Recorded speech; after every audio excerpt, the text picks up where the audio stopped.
주님께서 여러분과 함께 요한이 전한 거룩한 복음입니다. 그때 예수님께서 말씀하셨다. 내가 진실로 진실로 너희에게 말한다. 양우리에 들어갈 때 문으로 들어가지 않고 다른 데로 넘어 들어가는 자는 도둑이며 강도다. 그러나 문으로 들어가는 이는 양들의 목자다. 문지기는 목자에게 문을 열어주고 양들은 그의 목소리를 알아듣는다. 그리고 목자는 자기 양들의 이름을 하나하나 불러 밖으로 데리고 나간다. 이렇게 자기 양들을 모두 밖으로 이끌어낸 다음 그는 앞장서 가고 양들은 그를 따른다. 양들이 그의 목소리를 알기 때문이다.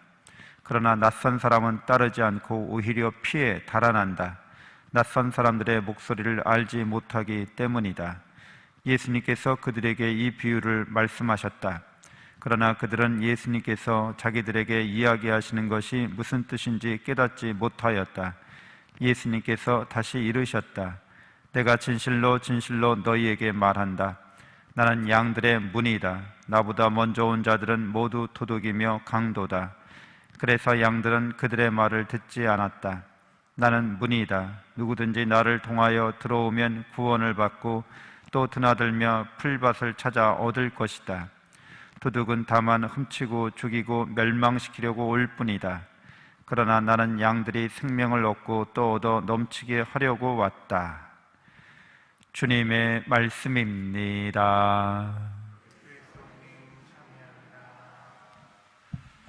참 예수님, 하나님의 복동이 고맙습니다.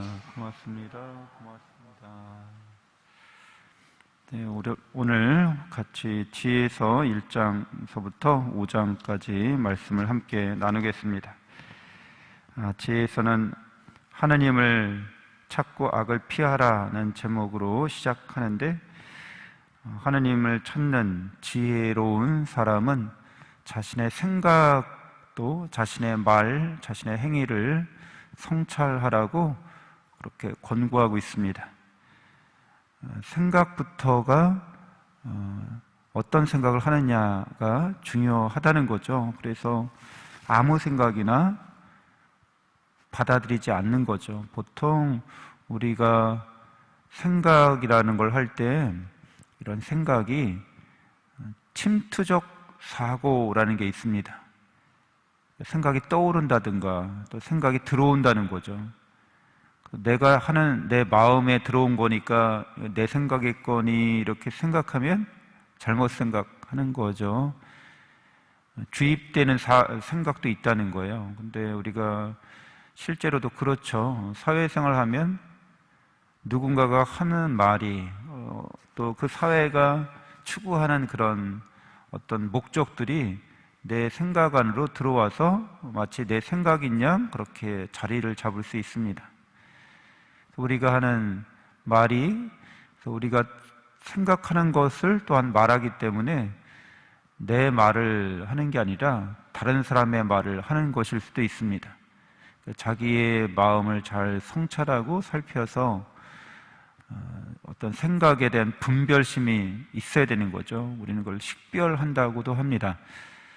우리의 마음에 어떤 영이 들어와 있는지를 이제 잘 성찰하면 죄로 기우는 하느님께로부터 멀어지게 하는 그런 생각이나 말을 경계하고 조심할 수 있게 되고, 또 우리의 행위가 우리가 생각하고 말하는 대로 실천하는 그 행위들이 잘못된 행위가 되지 않도록 조심할 수 있습니다.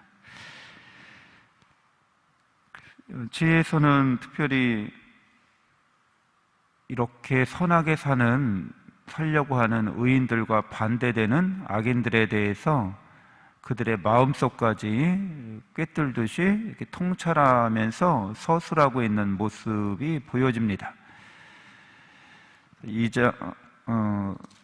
2장에서 2절 시작하면서 우리는 우연히 태어난 몸, 뒷날 우리는 잊지도 않았던 것처럼 될 것이다. 우리의 콧속은 연기일 뿐이며 우리 생각은 심장이 뛰면서 생기는 불꽃을 따름이다.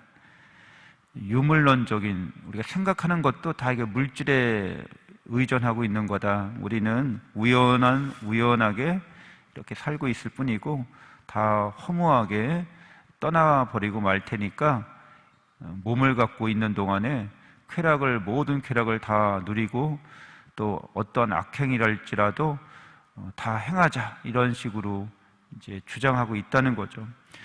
그래서 의인들에 대해서 대조되는 하나님의 지혜를 따라서 살고자 하는 의인들에 대해서 이야기하면서 그들의 죽음이나 고난이 욥기에서 말하고 있듯이 알 수 없는 그런 것들이 아니라 하느님께서 우리를 단련하고 시험하는 것이라고 그렇게 이야기해 줍니다. 3장 1절서부터 7절까지. 그래서 의인들이 단련과 시험을 받은 후에는 평화를 누리고 또 희망으로 늘 살아간다고 이야기하고 또 부활에 관련된 그런 암시도 나옵니다. 3장 7절에 그분께서는 그들을 찾아오실 때 그들은 빛을 내고 그루터기들만 남은 밭에 불꽃처럼 퍼져나갈 것이다. 그들의 생명의 불꽃이 다시 불타오르게 될 것이라고 이렇게 이야기해 줍니다.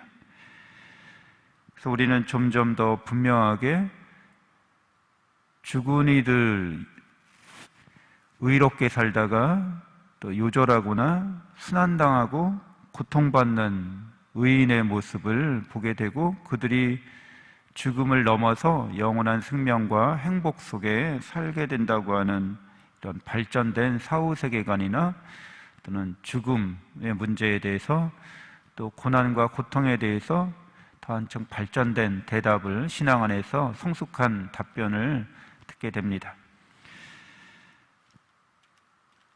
2장 16절에서 20절은 그래서 고통받는 의인의 모습을 묘사하고 있는데 예수 그리스도의 모습을 연상시킬 수 있도록 그렇게 기록되어 있습니다.